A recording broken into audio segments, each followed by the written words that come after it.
Of course, in this scenario, as Lawrence noted, the Hawks would buy out Melo. So Melo was not waiving his no-trade clause to become a Hawk. The idea is that he would get bought out.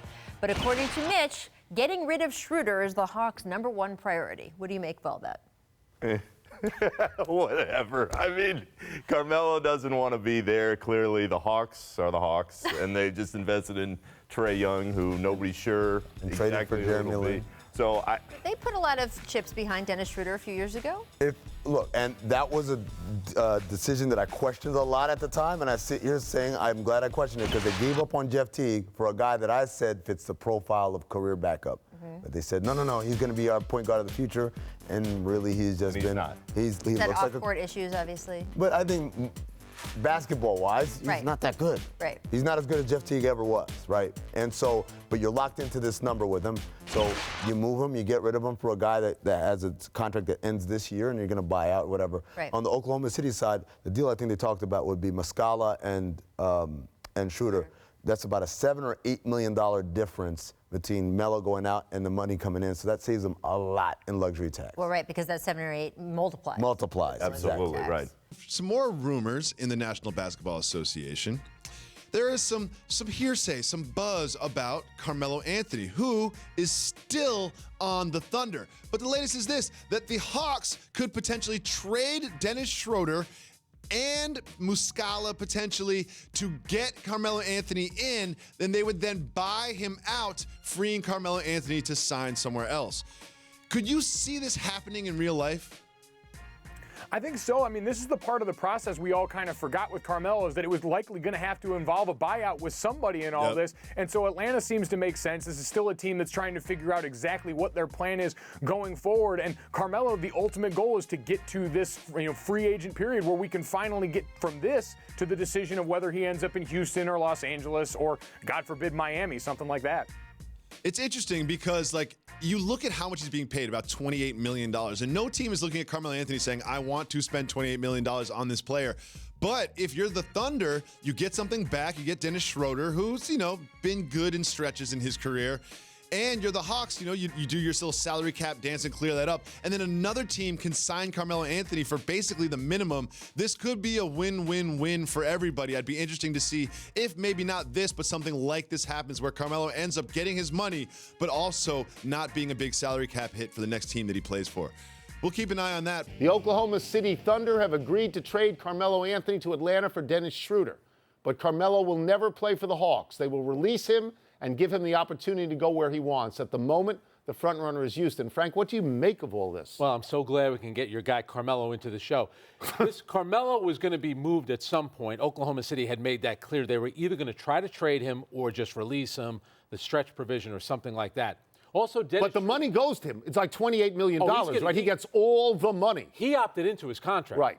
Because he's getting his money. Now he has the option, maybe Houston, Miami, the Lakers. I think it's going to be Houston. I think it should be Houston. Play with Chris Paul, James Harden. But this was also about Atlanta. Remember, they drafted Trae Young.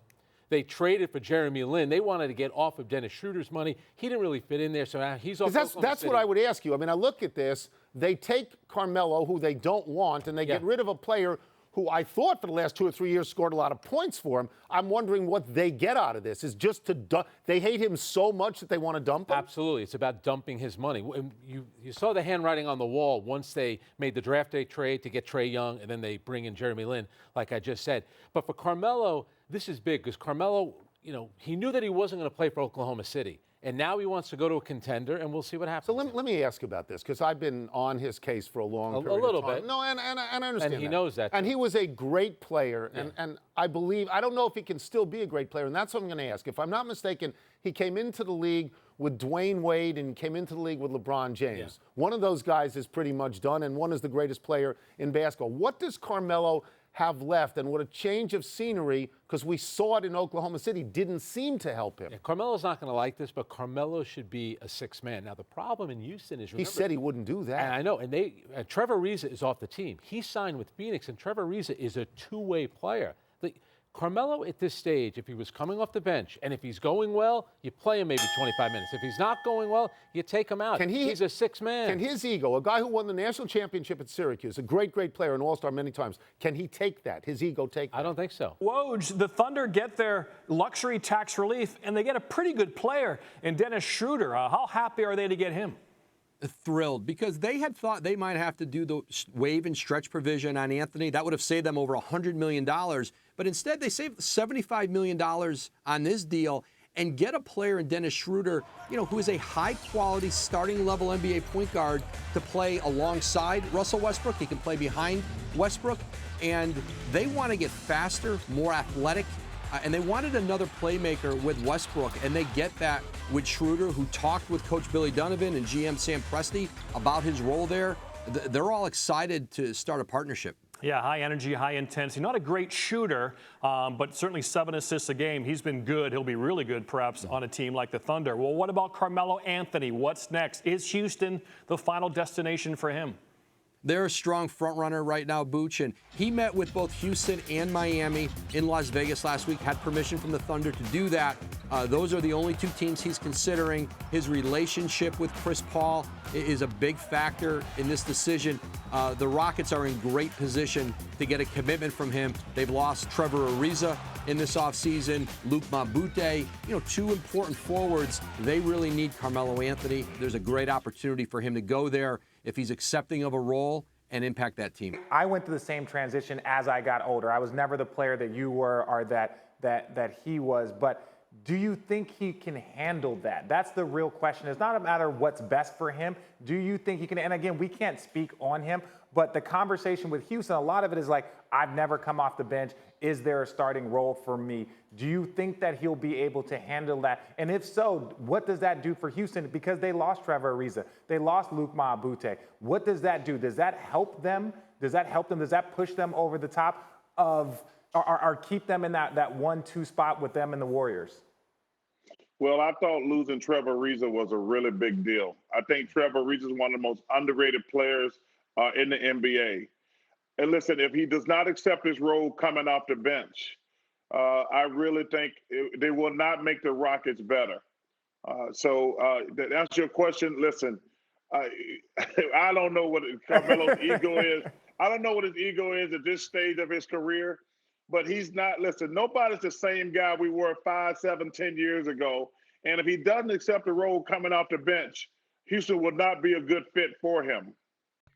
So a listener locally here, because we used to do songs and we used to do them well, I have not heard this, but Miami wants Melo. Melo is a national laughingstock, but Miami desperately wants Melo. He's trying to choose between one of the most overt choices you've ever seen in your life. Here's winning, and here's something else.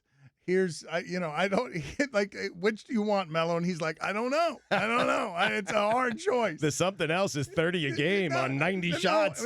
But it's just, it rarely is the choice this obvious. And Melo's been at it for days here. He just can't decide. Melo, do you want to win or something else? Because that's your choice. You could go win in Houston or something else. And he's having a real hard time with it. He loves something else. And so Miami loves them some Melo, because I don't know if you saw this story. A guy has a $150,000 car, and he just put it up in his apartment. Because of Miami, and that's going to be Melo.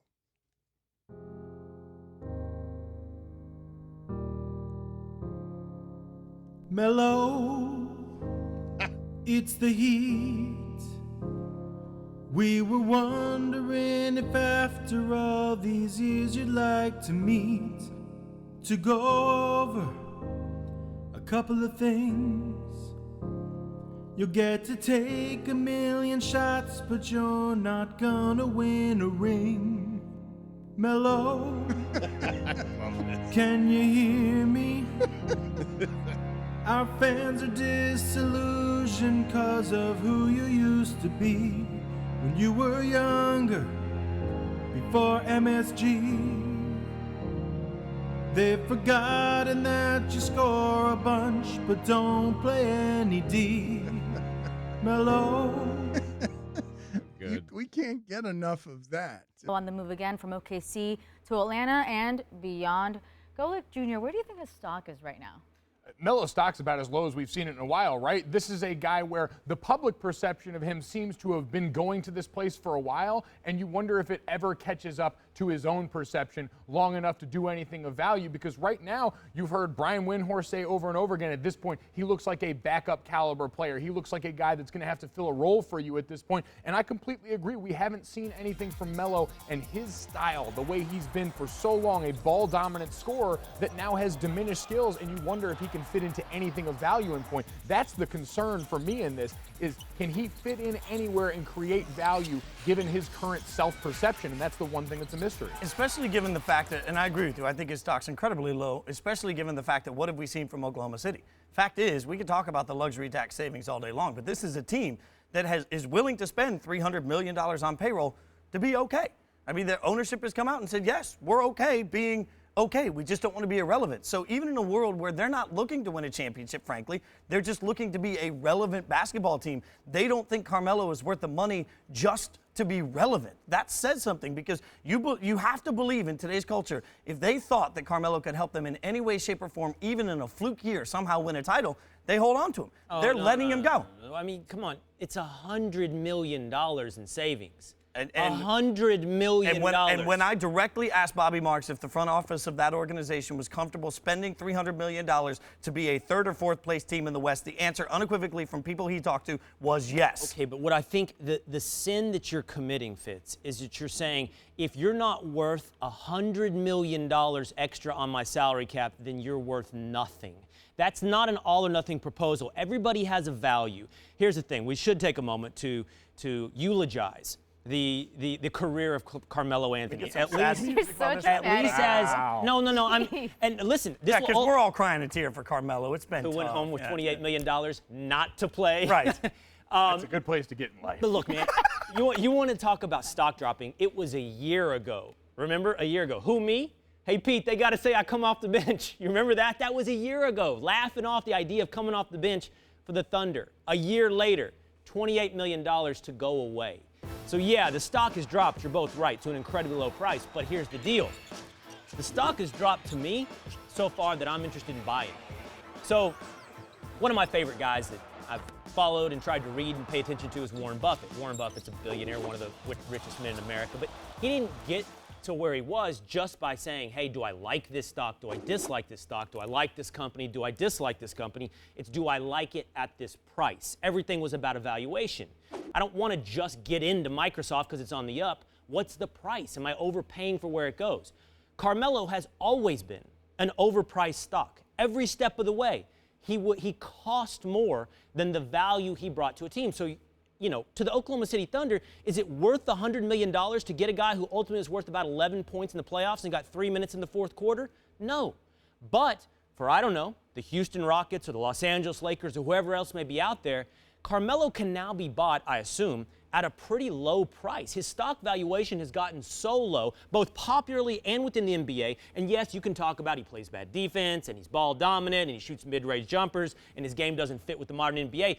But he's not worth it. He's not worthless. It's still Carmelo Anthony, still a guy that can get you points. And at this price, I'm buying.